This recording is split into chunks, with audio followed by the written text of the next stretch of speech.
Olá a todos da TV Cidade. Uma viagem é muito mais do que um lugar a ser explorado. São lugares, são sensações, são sabores, são experiências. E são pessoas. Pessoas que precisam ser descobertas e conhecidas. E nesses conhecimentos, isso está incluído a nós. E para falar de tudo isso, hoje nós recebemos a Nadiele Brolo, que tem muitas histórias a nos contar. Muito obrigada, Nadiele, por ter aceito o convite de estar aqui conosco hoje. Imagina, que agradeço. Então, Nadiele, como é que tu tens a recordação, assim, da tua primeira viagem ou daquele primeiro momento que tu pensou, nossa, eu preciso desbravar esse mundo? Então, assim, na minha vida aconteceram várias situações em que a viagem foi algo que foi, eu diria assim, a minha válvula de escape. Eu já percebia que eu gostava de viajar em pequenas viagens que eu fiz para o Uruguai, para a Argentina, Paraguai, eu sempre gostei daquele desafio. Mas tive um período passado da minha vida que foi um pouco complicado, passei por um período depressivo, no momento que eu perdi meu pai, e eu não conseguia mais ter tanta vontade de viver, de fazer as coisas, né, de tocar a vida, seguir a vida. E ao mesmo tempo eu queria fugir um pouco desse mundo farroupilha e dizer assim, meu Deus, será que a vida é só isso? Será que é só isso?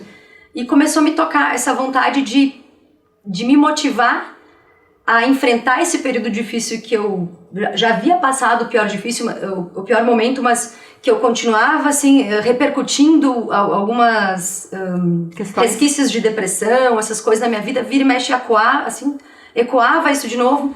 E aí eu vi na viagem uma possibilidade de uma página em branco, sabe? Num primeiro momento foi isso que me motivou. E na época eu estava bastante desmotivada com relação ao meu trabalho e tudo mais. Eu tinha meu carro pago e eu disse, tu quer saber? Eu tô precisando mudar. Aí eu vendi meu carro, peguei o dinheiro do meu carro e fui morar na Irlanda. E eu queria aprender a falar inglês, né? E eu não conseguia. Tentava, que estudava e não conseguia sair do chão. E minha metodologia de aprendizado é assim, é aquela coisa de estar diariamente com o contato, Então eu pensei, o único jeito de eu aprender a falar inglês é indo. Essa foi a desculpa que eu apliquei na minha família para poder sair. Não queria ficar aqui, né? E aí tu foste pra Irlanda e ficou quanto tempo lá? Então, aí eu fui com a ideia de ficar os 2 anos que o meu visto me permitia e talvez ficar mais se eu conseguisse encaminhar minha dupla cidadania e dar tudo certo, né? Nesse meio do caminho eu acabei passando no concurso público e eu fui chamada a retornar. Então eu fiquei 7 meses morando efetivamente na Irlanda. E aí então hoje a Gabriela, a Nadiele não viajante faz o quê? Hoje a Nadi não viajante... Enquanto não está viajando... Eu sou funcionária pública do município. Então, tá, e aí então tu retornaste 7 meses depois... Isso. Para assumir o cargo Para assumir o cargo, exatamente. Nesse período de 7 meses fora, eu descobri que o mundo é um mar de infinitas possibilidades. E hoje quantos países tu conhece? 25 hoje. 25 com o Brasil, incluindo o Brasil, 25 países. E Brasil, vamos começar por aqui. O que tu tens para me contar desse Brasil, que também é um mar de infinitas possibilidades, muitas vezes subestimado, porque assim, nós temos muitas opções, e agora com essa situação de pandemia que nós estamos passando, vai ser o primeiro lugar que nós vamos poder viajar, né? É verdade. E então, me fale de Brasil, do teu Brasil. Então, Brasil pra mim, assim, eu acho que é a pedra preciosa, sabe? Muitas pessoas dizem, porque no exterior... Eu conheço muito no exterior, mas eu também já conheci muitos estados, uns 15 estados mais ou menos do Brasil. Eu busco sempre explorar das duas formas, porque tem muitas belezas aqui que eu não encontrei no exterior. Exatamente. Jericoacoara, gente, o que é de lindo. Jericoacoara um paraíso. Inexplicável. É inexplicável. As Chapadas, eu fui pra Chapada dos Guimarães, é uma energia que não tem... Chegaste a conhecer Nobres quando tu foi pra Chapada? Não cheguei aí até pertinho Nobres. Também, né? Que muita gente não conhece, associa esse turismo mais de Pantanal, mais a bonito, mas Nobres não deixa a desejar nada, né? Então me fala um pouquinho da Chapada dos Guimarães. Eu não conheço só Nobres. Chapada dos Guimarães é incrível. Eu até pretendo voltar e explorar mais aquela região, porque eu não tive muito tempo. Na oportunidade que eu fui, eu fiquei poucos dias. Mas assim, sempre é poucos dias, né? Poucos. E quando tu tá no meio de um espaço, né? A Chapada, ela geralmente é algo que já foi geleira, já foi oceano, já foi deserto, já foi habitado por dinossauros. E aí tu começa a sentir toda aquela carga de energia de todas aquelas vidas que aí viveram. E a Chapada dos Guimarães, ela é muito fácil de ir, porque ela é próxima a Cuiabá, né? Sim, dá 1h30 mais ou menos de Cuiabá. E o caminho em si até ela é magnífico. E porque as outras chapadas, que é a Chapada dos Veadeiros, que fica em Goiás, Chapada Diamantina na Bahia, me ajuda? Sim. E elas são mais longe de um aeroporto maior, então acaba que tu acaba, às vezes, pensando mais por causa dessa questão de deslocamento. A Chapada dos Guimarães é muito tranquilo, sim, né? Tu pode ir com o teu carro até o parque, né? O Parque Nacional lá tu deixa. Geralmente tu pega um guia, se tu tiver um carro 4x4, tu consegue também adentrar. Mas o parque ele é imenso, ele é muito grande e são muitas porteiras, né? Sim. Então tu tem que ter um guia que te leve, geralmente até pra otimizar o 4x4 tempo, deles. Né? Sim, com certeza. Eu não sou muito adepta à excursão, a passeio, enfim, cada um tem a sua forma de viajar e ela tem que ser respeitada. A minha viagem é uma viagem mais lifestyle, assim, mais livre. Isso. Mas às vezes o guia ele é muito necessário, porque ele otimiza o tempo em questões como essa, né? Às vezes aquela economia que tu faz de não pegar um guia não é tão boa. Exatamente. Tudo depende do lugar que tu vai viajar e do tempo que tu tem. Se tu tem muito tempo, tu tem tempo pra errar, tu tem tempo pra se perder. E é um destino mais sinalizado, né? Exatamente. Que não é o caso. E às vezes essa coisa de tu não ter o guia te traz muitas experiências no meio do caminho também que são boas. Também se tu tiver o tempo suficiente, tu se permitir errar um pouquinho, errar um caminho, às vezes tu descobre um lugar que ninguém nunca foi antes, assim, ou poucas pessoas conseguiram conhecer. Então isso também é legal. Isso também é legal, é uma das partes boas de uma viagem. E verdade. A Chapada, então, dos Guimarães, tem o que tem lá pra ver? Tem as cascatas? Tem cascatas, tem lagos, assim, tem a correnteza d'água. A gente alugou um snorkel, né? Na época que eu fui, e a própria correnteza te leva. Então, conforme vai batendo a luz do sol no meio daquela mata, a cor da água fica um azul translúcido, então parece que tu tá mergulhado num cristal, assim, aquela sensação de liberdade, de tu tá nadando junto com os peixes e tá sendo levado pela correnteza. Sabe que tem pra quem curte mais essa questão de ter um conforto maior, tem um resort lá que eu já olhei várias vezes, que é Malai Manso, que fica numa praia de água doce, assim, uma vista linda da Chapada, que é o único resort nessa categoria do Brasil, assim. Então, para quem tem esse estilo de viagem, também vale muito a pena, né? Eu digo que, assim, viagem tem para todos os gostos, estilos e bolsos. Exatamente. Isso é uma coisa muito interessante para as pessoas entenderem, né?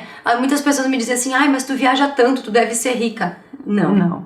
Eu faço economia nas pequenas coisas. São prioridades da vida, né? É isso aí. E que também precisam ser respeitadas. Tem muita gente que tem muitas pessoas que o sonho é ter um carro. Claro. X, tem uma casa assim, ou vestir-se de tal maneira. Exatamente. E que tá ok também. Claro. E pra mim, pessoas que a viagem não vai fazer tão bem quanto comprar uma roupa. E que pra nós faz. Que pra mim sempre foi uma prioridade. Pra mim também. E Chapada dos Veadeiros. Não conheço. Chapada dos Veadeiros, eu sou apaixonada por aquele lugar, assim, acho que tem a Cascata Santa Bárbara, que pra mim é a cascata mais linda que eu já vi, assim, e também, acho que tu vai adorar, porque, assim, tem uma energia incrível lá, assim, tem resort só de yoga, sabe, assim, eu acho igual tem na Bahia, né? Me fala, então, um pouquinho mais de Brasil, do que tu então, Trancoso, Brasil, eu sei que tu foi, que eu Trancoso amo. é lindíssimo. Então, agora em novembro eu fiz todo o litoral da Bahia, né? Eu já havia feito Morro de São Paulo numa outra oportunidade e Salvador. Então eu retornei a Morro de São Paulo agora e fiz ali a parte de Boipeba. Como é o nome da cidadezinha que tem ali em Boipeba? É uma vilazinha, coisa mais linda, Moreré, acho que é o nome. Moreré. Isso, exatamente. Praticamente deserta, então tu consegue ter um contato com a natureza muito próximo, assim, sem muita interferência do ser humano, aquele jeito de viver mais simples. Aí tu para numa praça, tu senta e tu fica lá assim uma meia hora só analisando a cultura das pessoas, o jeito que elas vivem. Para nós isso é um turismo, né? Sim. Mas para eles é o dia a dia deles, é a realidade deles. Então a Bahia, por ser um estado um pouco menos desenvolvido, é uma viagem que não é só de belas paisagens, mas que tu consegue sair da tua bolha, da tua vida pessoal, e tu diz assim, às vezes eu reclamo, isso, pra mim todas as viagens têm essa lição. Sim. Às vezes a gente reclama tanto do que a gente tem aqui, e aí a gente vai pra lá, e quando tu sai da paisagem turística, que é maravilhosa na Bahia inteira, e tu começa a ver as pessoas, o jeito que elas vivem, a simplicidade, tu diz assim, por que eu reclamo tanto, sabe? Aqui, então te aqui traz na muito nossa disso. região, nós somos privilegiados, né? Muito, muito. Viajar não é só pra satisfazer o ego, pra postar foto. É um aprendizado que a escola nenhuma te ensina. Exatamente. Se tu for uma pessoa observadora. E tu conseguir extrair esses olhares, né? Que como tu estavas colocando, né? E aí, como é que tu fizeste? Tu fez todo o litoral. Então, tu chegou por Salvador? Cheguei em Salvador, aluguei um carro em Salvador, no aeroporto mesmo. E aí a gente... Começou a subir. Ficamos uma noite ali, porque já chegamos bem tarde. Aí a gente foi até o porto. Lá a gente atravessou o carro com a balsa. Né? Nessa oportunidade eu fui com um grupo de amigos. A gente atravessou com a balsa o carro e fez primeiro o Morro de São Paulo. De Morro de São Paulo a gente seguiu e fez 700 quilômetros mais ou menos. Chegou a Trancoso, muita quilometragem por um litoral, né? A gente ia revezando, né? Tranquilo. O bom de viajar com mais pessoas. Se é uma pessoa que tem uma vibe legal junto contigo, é a questão do custo, tu reduz bastante custo, né? Sim. Então a gente foi subindo ali, fez todo o litoral, chegou até Trancoso, Praia do Espelho, que é lindíssima, magnífica. Trancoso é uma das praias preferidas, assim, minhas. É incrível, assim, aquele quadrado de Trancoso. Quadrado. Nossa, é uma energia, assim. É uma energia gostosa, E vale muito a pena se hospedar, nem que seja uma noite em Trancoso pra ver. Porque muitas pessoas vão a Porto Seguro, né? Que é o padrão de se conhecer Trancoso. E aí faz o passeio a Trancoso e acaba não gostando muito porque só conhece o dia de Trancoso. Mas o interessante... não é a mesma coisa. É outro mundo, né? É outro mundo. É outro mundo. É igual tu ir pra Jericoacoara, fazer o dia e voltar. É a mesma situação. 2 lugares pros telespectadores, né? Que tu não pode deixar de passar uma noite em Trancoso e em Jericoacoara. Porque a noite do lugar te proporciona uma experiência muito única. O quadrado tá todo fechado de dia. Tem um ou outro restaurantezinho aberto, né? Mas de noite fica todo iluminado, as árvores. Luz de velas, né? É muito romântico, né? É muito romântico. Agora, Dia dos Namorados, pra quem pensa pro próximo ano. Exatamente, é um lugar bem romântico, né? Com certeza. E o Atacama. Quero saber do Atacama. Me conte do Atacama. Então, Atacama tem uma história incrível comigo. Porque, como é de se saber, né? O deserto do Atacama é o deserto mais seco e mais árido do mundo. E quando eu fui lá, choveu. E choveram 5 dias direto. Nossa, foi tudo esse tempo. Foi muito. E quantos dias ao todo tu iria ficar? Eu fiquei lá 9 dias no Atacama. Isso, 9 dias. E 4 dias eu fui, aí fiz Uyuni, Bolívia. Bolívia e aí, deserto então, de Uyuni. praticamente os dias que... Eu tive pouco a aproveitar, tanto que é um lugar que eu preciso voltar. Eu tinha toda uma programação de explorar, subir vulcão, que era um sonho. Por mais que tu viaje sem hotéis todos organizados, sempre se faz uma programação. Não, quero conhecer isso. Passeios, 5 dias as lagunas antiplânicas, tudo. E o pior é que assim, mesmo quando parou de chover, houve um estado de calamidade pública. Eu conheci o presidente da República do Chile no meio da praça de São Pedro do Atacama. Nossa. Gravando um programa pro canal nacional deles. Queremos imagens, queremos fotos. Temos imagens. Foi muito engraçado, porque assim, eu vinha de uma história que minha programação era passar um período sabático mochilando pelos Estados Unidos. Então, eu tive toda a organização da minha viagem, planejei ela 6 meses antes, o que eu ia fazer todos os dias. Ia ficar 6 meses nos Estados Unidos. Ia ficar 2 meses e meio, mais ou menos, nos 6 Estados meses Unidos. Organizando, tá. Isso, eu passei 6 meses organizando essa viagem. Então, na verdade, assim, eu organizei para ir para os Estados Unidos e eu acabei caindo no Atacama. Foi mais ou menos isso. Parou na estrada. Exato. Eu fui aos Estados Unidos. Tá, me conta essa história dos Estados Unidos. Eu fui Depois a gente volta para o Atacama, mas eu quero saber que elas estão interligadas, as histórias, Eu fui para os Estados Unidos e aí eu tive uma situação complicada lá na imigração. Eu acho que essa ideologia de presidente Bush é um pouco diferente do que era antigamente. E eles entenderam que eu era um perfil de risco, por eu ter, na época eu tinha 29 anos, viajando sozinha, mochilando. Então tu comprou a passagem de ida para os Estados Unidos e volta? Sim. 2 meses e meio depois. Isso aí. E tu chegou, e aonde é que tu chegou? Eu cheguei por Detroit. Detroit. E em Detroit eles já eu entrei na fila da imigração, tudo certinho, passaporte, e eles me questionaram. Onde tu vai, o que tu vai fazer? E eu fui falando, né? Sim.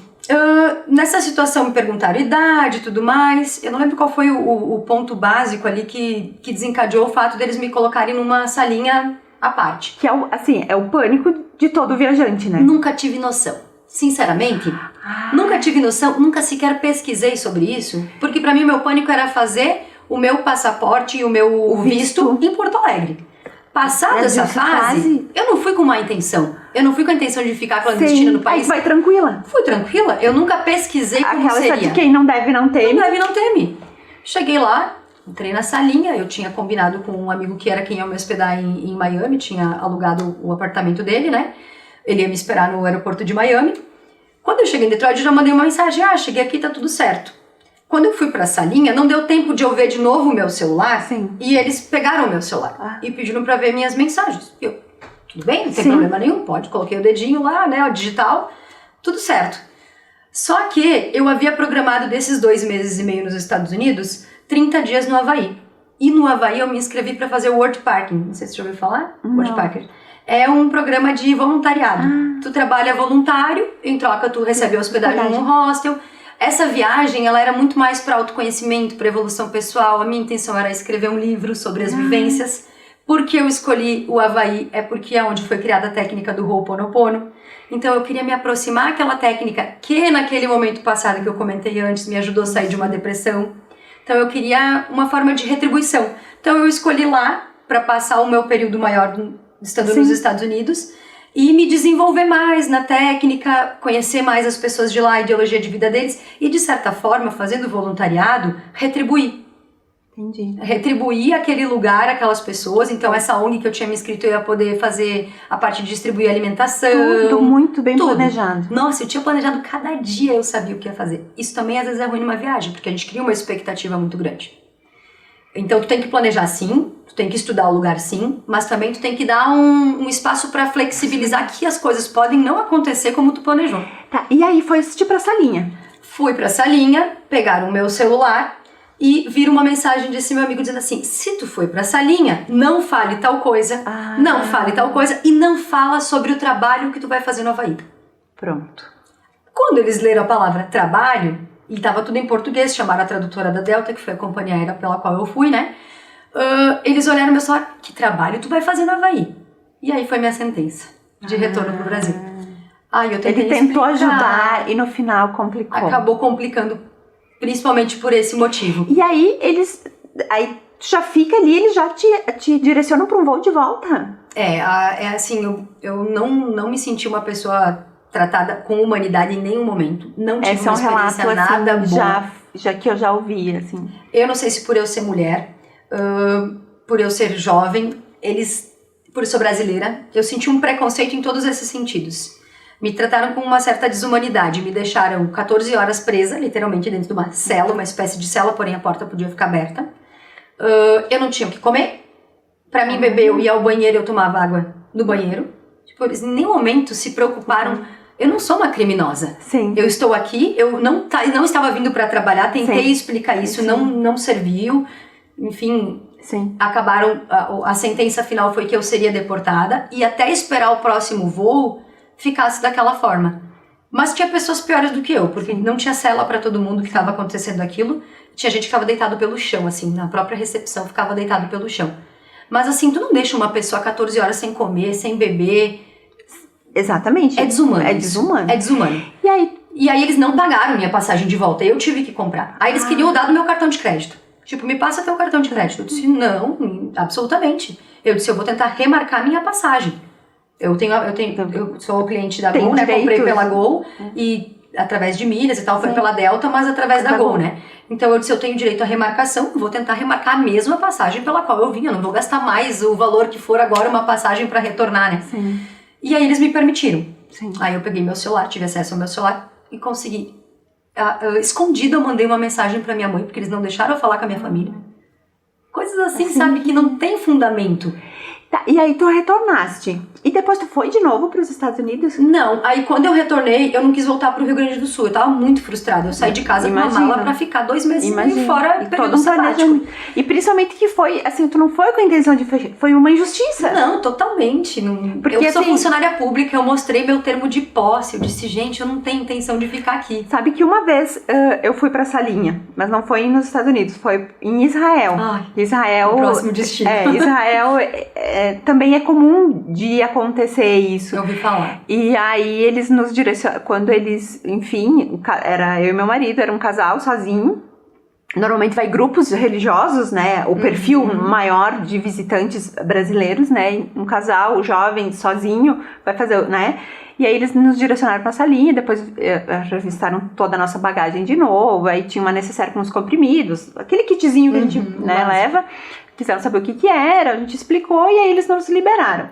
Mas, eu também assim, tive a revista das minhas bagagens dos Estados Unidos. Mas, assim, não é uma experiência muito boa, não né? Não é nada boa. Porque nada apesar boa. que tá tudo certo, a gente ia pra voltar, não tinha nada, né, demais. Mas... E eu acho que como eu estava sozinha, dá uma pressão muito maior, assim, porque se chega a acontecer qualquer coisa, eu tô aqui no outro lado do mundo sozinha, dá essa aflição, né? sabe? O cansaço. Mas se tu conseguir manter a tranquilidade pra lidar com a situação, independente do que for acontecer, conseguir manter uma tranquilidade interna pra te não se apavorar, a coisa passa, né? Então vamos pra coisa boa agora. E aí, por causa disso, foi pro Atacama. Então, aí eu retornei, parei em São Paulo, eu disse, o que eu vou fazer? Preciso de uns dias pra pensar. Aí eu fui na casa de uma amiga minha, uma senhora, muito amiga minha, que eu adoro ela, e fiquei uns dias na casa dela refletindo, muito triste, muito triste. Ai, imagino, né? Chorei muito, aí tentei repensar as situações, eu pensei, tudo bem, eu não pude ir lá, mas eu tenho um mundo pela frente.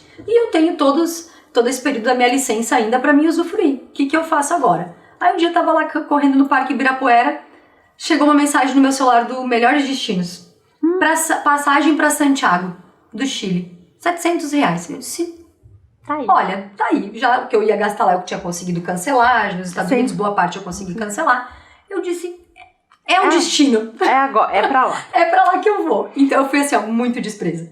E me organizei e fui, embarquei. Tá, e agora me conta como é que tu foi madrinha de casamento no Atacama. Pronto. Apesar da chuva, né? No deserto mais no deserto mais árido do mundo, aí foste madrinha de casamento. De um casamento. Nos conte, né? Nos conte. Foi muito engraçado.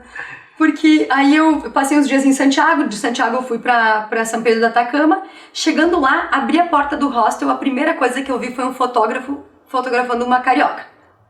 E eu disse, que legal. Tive empatia, já comecei a conversar com outro brasileiro, né? A gente queria já se enturmar, né? Aquela, a mania de sempre, né? E aí eles me contaram que eles tinham ido pra casar. Que não é uma coisa comum, as pessoas irem casar no Caribe, né? No Nordeste. Eles casar no meio do deserto. E é um casal de uma outra religião, tem toda uma história muito bonita por trás deles. A gente foi almoçar junto naquela tarde e eles me contaram a história de amor deles. E eu fiquei... Sou uma pessoa romântica. Eu fiquei, tipo, encantada. Um dia depois, eles conversaram com a agência que organizou o casamento deles lá. Chega na porta do meu quarto do hostel o convite de casamento pra mim ser madrinha. E foi muito, muito legal. Assim, no meio isso assim, ó, não tem como tu planejar, não tem como... Não. Eu tenho uma história muito legal também que enfim, um dia a gente tava no Vaticano e a minha filha, um segurança levou ela lá pro Papa pra abençoá-la, né? Então assim, não tem como tu planejar uma história assim, ou um acontecimento, né? E são os mais lindos, são os mais lindos, né? Que ficam na caixinha das melhores memórias da nossa vida, né? É isso aí, são pessoas que entraram sem pedir licença, e eu também entrei na vida deles dessa forma, e que me marcaram de um jeito muito positivo. E tenho certeza que a eles também, né? Sim, com certeza, a gente mantém contato pra cá, espero que venham logo, só que agora eles estão esperando um bebê. Um beijo pra Rachel e pro Vini, né? Eles são uns amores, o Bruno. E eles estão agora esperando um bebê, já me ligaram, me contando. Essas coisas ficam, sabe? E aí, daí você conseguiu ir pro Uni? Fui pro Uni. Então, aí aconteceu a seguinte situação. Eu tava lá vários dias tentando aproveitar o máximo que eu podia daquela vilazinha muito charmosa. São Pedro do Atacama é muito bacana pra quem vai lá entender que, diferente das regras do Chile, São Pedro é uma cidade de 6, 7 mil habitantes e eles têm a própria comune deles que se organiza. Eles se organizam, eles têm as a parte próprias leis, a parte ao mundo. Então, por exemplo, tu vai para um barzinho lá dentro de São Pedro, 1h é tudo fechado, não pode dançar dentro do bar. Então pode ser uma discoteca, né? Como se diz lá, eles falam. Mas tu não pode dançar. Todo mundo sentado na mesa, se as pessoas levantam e começam a dançar, eles pedem pra sentar. É muito engraçado. Tu não pode beber sem estar comendo alguma coisa. O estabelecimento é multado se ele te vender uma bebida sem te oferecer algo pra comer. Mas é permitido alcoólica, bebida alcoólica? É permitido dentro dos bares. Somente dentro dos bares a bebida alcoólica. E se, por exemplo, tu não pediu nada pra comer, eles têm que te entregar o copo e o pão, uma particularidade bem interessante. Se bater a fiscalização e tu estiver bebendo sem que tu coma, o estabelecimento é multado.